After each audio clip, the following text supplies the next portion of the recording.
Hello, everyone. It's my pleasure to welcome you all on behalf of Lister Technologies to this session on how to become more resilient with the right lifecycle engagement. I am Mahesh, a senior manager at Lister Technologies, and I work on solution consulting and account management.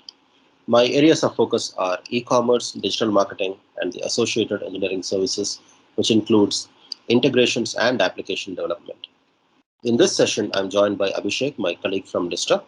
Abhishek is an expert in the MarTech space and has more than 15 years of experience providing marketing, implementation, and engineering services for many Fortune 100 companies. During the course of this session, we'll first understand about Lister Technologies, and after that, we'll cover a detailed exposition of the whys and hows of migrating from legacy marketing platforms. Lister Technologies was founded about 20 years ago in Chennai, India. Lister's US entity is called Lister Digital and is headquartered in San Mateo, California. Since inception, Lister has been serving many global clients ranging from the largest Fortune 500 companies to medium-sized enterprises. Lister co-founded CaratLane.com, India's premier online jewelry retailer, whose majority stake was acquired by Tata Group for $100 million. Lister provides services in digital marketing, e-commerce, CMS, and sales and service channels. Thus, it is a full lifecycle CX agency.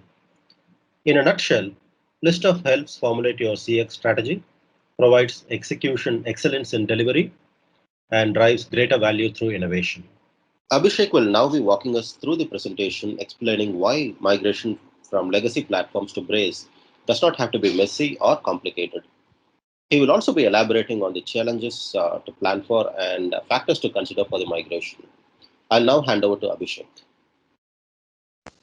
Thank you, Mahesh. Hi, everyone. As Mahesh mentioned, we've been working in this field of marketing automation for quite some time. And over the period of time, while we worked on different platforms and different automation tools, we realized that there are very specific advantages that Braze as a platform offers. So, before we get into how we should migrate, I think let's quickly touch upon why should you look at migrating to Braze? What is the added advantage that Braze as a platform will provide you?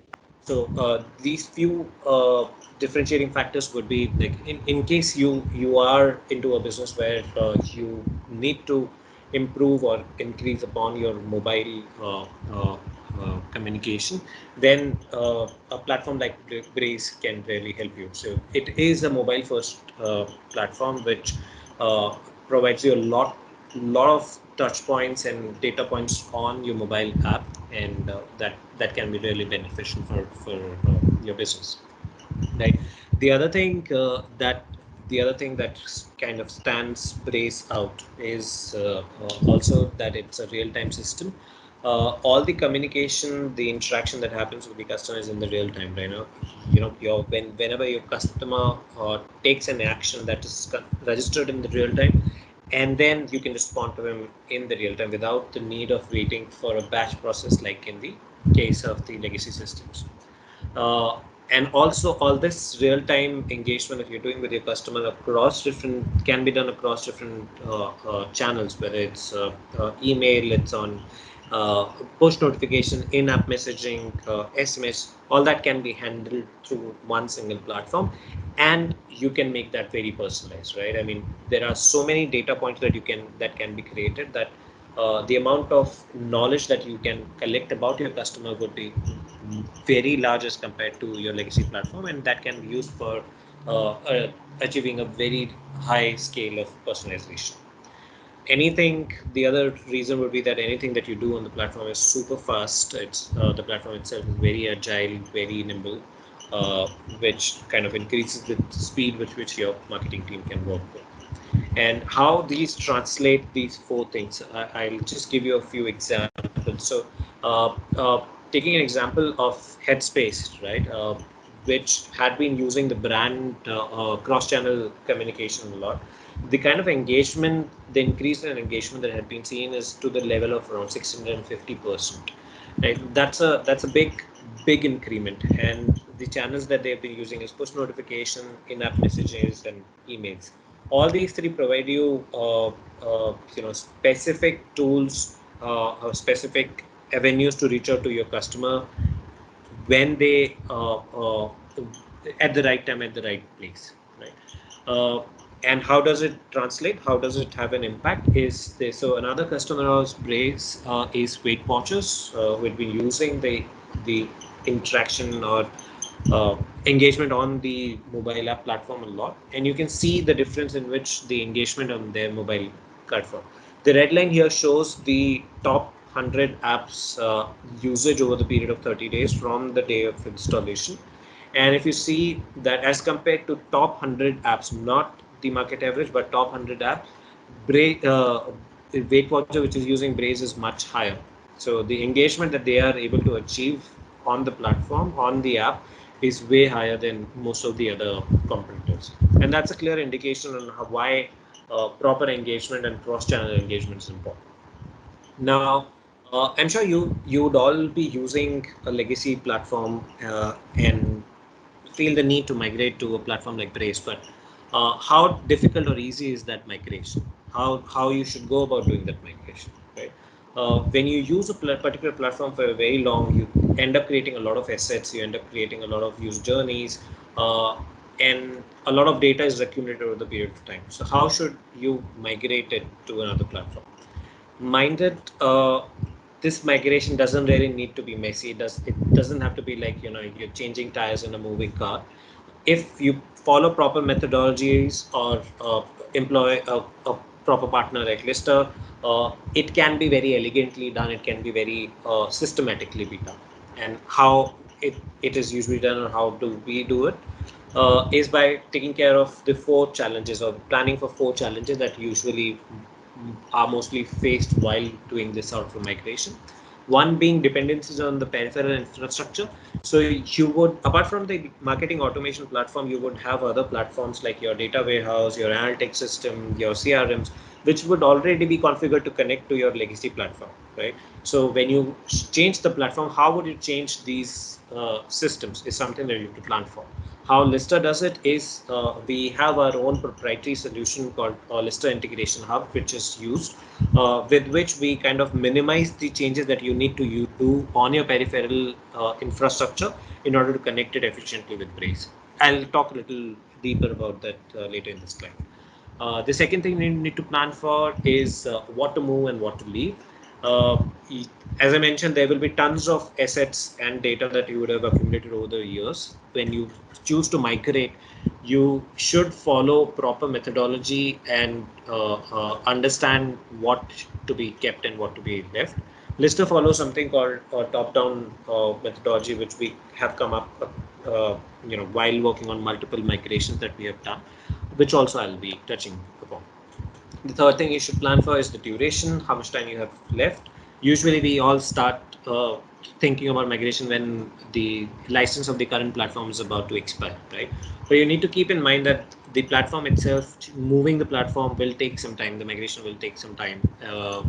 You might have to, you might want to run the two platforms in parallel for some time to see how you're adjusting, what is the impact that you're able to create, and what optimization that you can do, right? So all that, if done properly through proper methodology, proper planning, and a lot of activities can be done in parallel. And for a lot of our clients, we have been able to reduce the usual migration time by 30%. But this is something that you need to plan for, and we can definitely help you in that. The fourth and another important thing is how to handle the transition period itself, because there will be some time when you will be using both the platforms in parallel. During the migration, some of the campaigns might have been migrated to the second new platform, some would be still on the old one.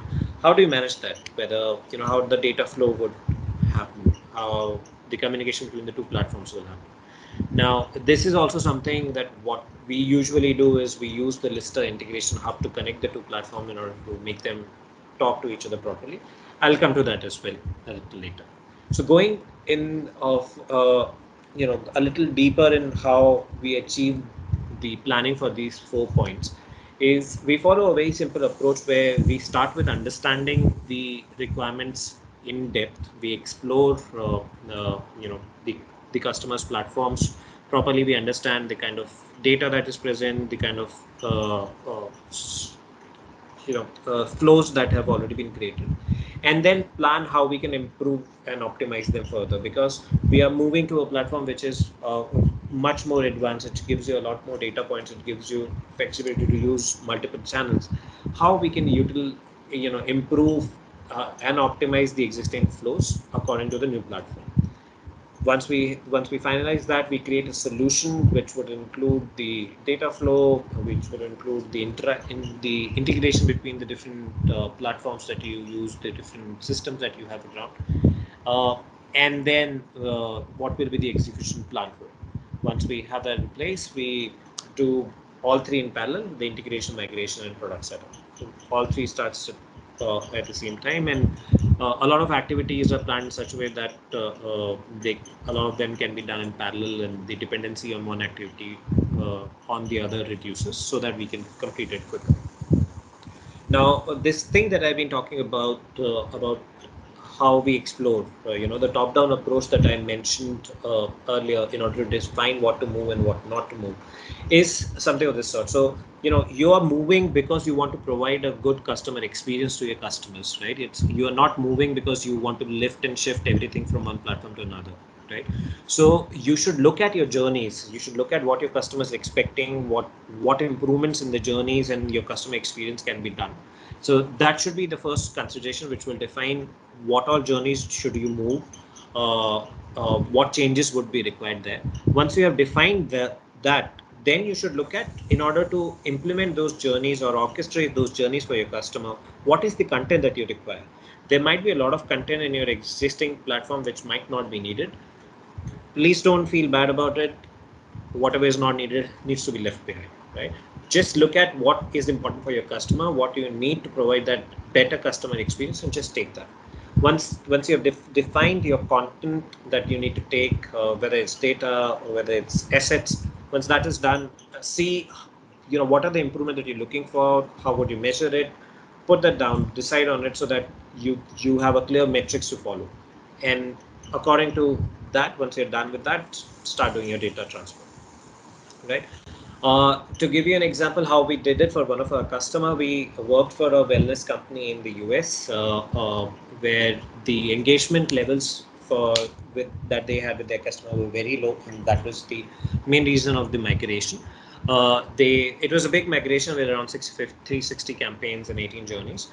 What we did for them was we used this methodology to look at how we can optimize their journeys. We actually clubbed a lot of journeys because we found a lot of redundancies in the touchpoint in different journeys. We reduced almost like 5 journeys for them, and then added a couple more because we had new channels available. We could utilize more data points. And what we also did was something called creation of swim lanes, which actually defines the different journeys, and the shifting of a customer from one journey to another, to ensure that customer always reside in the right journey that he needs to be, so that he gets that better user experience that we are all aiming for, right? So how we define the user swim lanes is, we kind of mapped all the journeys. We defined, uh, say, on the app, you a customer is in lead nurturing journey, but he visits one product page and then goes back. So instead of nurturing further, we with Braze we were able to capture that event and then change the user to say a browse abandonment journey, right? So we kind of defined these switchover points and redid the journeys, and we found that the engagement levels shot up immediately after the implementation. Similarly, to give you a little idea on how the integration hub that we use for our customer work is, it's a system that we have created which kind of is capable of accepting the input in multiple file format, and once we have the data in the system, we can change the data through the ETL process that can be very easily created, to make sure that the data is in line with what Braze expects it to be. Now, this connection can be either with your CRMs, it can be with your ERPs, or it can be with your legacy platform as well, right? When both the platforms are being used together during the migration, this layer can be utilized for that. To give you an example, we did exactly that for one of the sports league company in the US, where they had multiple data sources, and since there were multiple data sources, there was a lot of redundant data, a lot of junk data that was present in the system. All the user journeys were very complex because the data from multiple sources was coming at a different point of time. So for each, there was a separate journey sort of a thing. So what we did is we looked at all the journeys, we optimized all the journeys to ensure that there's no redundancy in that form. We cleaned a lot of data to make sure that there's a cleaner view of customer available, and then we started creating campaigns on the Braze platform.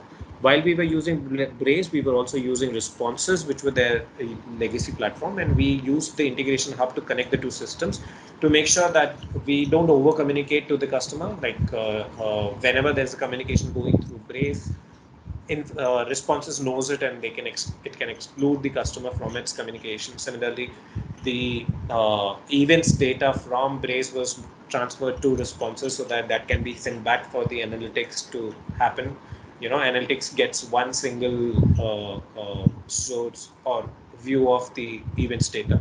So that's how we were using the intermediate layer or the integration layer that we have, not only for create connecting the two platform, but also connecting the different data sources, cleaning the data. We were able to do a lot of ETL there, and by using this predefined solution, we were able to cut the migration time by almost like 30%, because if we were supposed to create this integration custom build for them, it would have taken a lot of time. So that's where these solutions come into picture, and they become very handy. I think that's all that I had currently. I'll hand it over back to Mahesh. Thanks, Abhi. Abhishek and I thank you very much for watching this session, and we hope that we've been able to help you gain insights and understanding of what it takes to move from legacy digital marketing platforms to Braze and the benefits of this migration. Please feel free to reach out to us with any questions that you may have regarding this session, or if you need help with any challenging scenarios in your marketing initiatives. We are glad to offer each of the attendees here at Braze Forge with 40 hours of free audit and consultation to assess migration readiness and CX improvements in your digital marketing setup. To utilize this, please feel free to reach out to us at braze.enquiry@listertechnologies.com. Once again, we thank you all for participating in this session, and we look forward to discussing with you about your Braze implementations and migrations in the upcoming days. We hope you'll have a fabulous day today. Thank you.